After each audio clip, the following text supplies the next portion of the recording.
when you see people with ostomies, there's leaks sometimes, there's skin irritations, rashes, right? Frustrations that pop up left and right.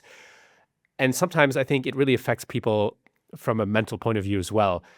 What words of encouragement do you have for people sort of navigating daily struggles with ostomies? It's a big feat for sure because everyone's different, everyone handles things differently.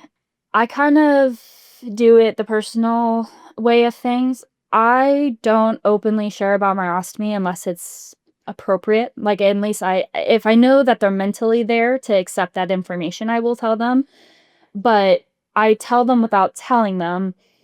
I know that this is a lot. I know that you're dealing with a lot of things and a lot of things are happening, complications that you weren't expecting coming with an ostomy. But there are ways to mitigate these things. There are ways to treat these things. And as long as, if the patients are in the hospital long enough, we can teach them a lot of things. But basic ostomy care, those first few days after surgery, is just knowing how to protect their skin, knowing how to prevent leaks, and knowing how to keep a pouch on. It is very fast, but I would let patients know that there's so many resources out there, IBD population or just ostomy population. So many people, including myself, like, do different things that are out of the norm, but that work for them. So professionally, I say it's a lot. I know. Take a breath. I acknowledge that it is a big thing and it is a big adjustment in your life to accept, but this is your life now, and we do have to focus on what is going on right now. So it's kind of like a tough love thing. Like, I get that this is a lot for you, but this is what we got to do. And the sooner that they accept it, the better. It does take longer than others, but it is just kind of you're going to be okay, but this is how life is going to be right now. And sometimes people don't have ostomies permanently, some get them reversed. So that we don't try to bring that up because that might be false hope. But if we can, we kind of shed a little bit of light on the future. So you're spending your days in and out basically offering guidance to patients.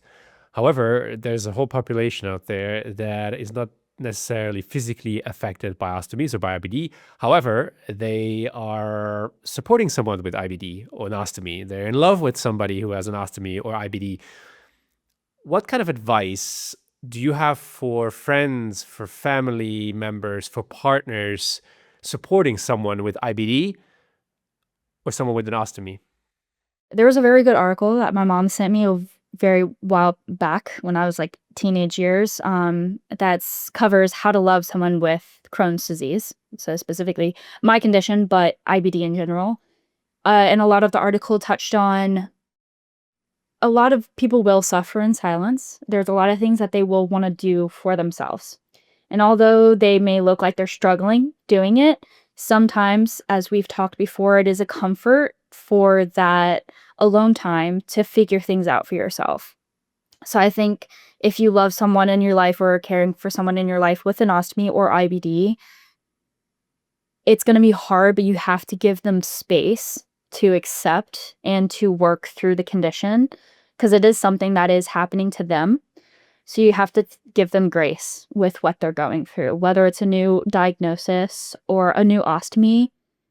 It is such a big adjustment period that I know a lot of people. I even have a best friend that's very like, what do you need? Like, what can I do? And I'm like, let me just sit with this for a second. I had a situation the other day where my bag leaked at my friend's house right before we were going out, and it has not leaked in a very long time.